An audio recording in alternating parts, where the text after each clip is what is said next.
স্বপ্ন থাকে, আমি পড়ালেখা শিখতে চাই। 2001 টাকা দেনমোহরে আপনি কি রাজি? বলুন কবুল। আর আপনি কি রাজি? বলুন কবুল। কাজী সাহেব, এ বিয়ে তো হতে পারে না। আপনি তো দেশের আইন কানুন জানেন। বাল্যবিবাহ শাস্তিযোগ্য।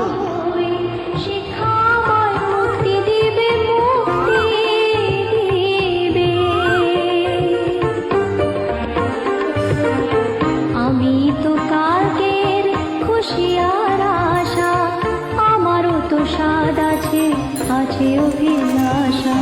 ঘরে বেঁধে রেখো না, নিয়ে যাও এগিয়ে, আমি বাবা ও মায়ের শত আদরের মেয়ে। আমি বড় হই সকলের ভালোবাসা নিয়ে, আমার দু চোখে অনেক স্বপ্ন থাকে, আমি পড়ালেখা শিখতে চাই।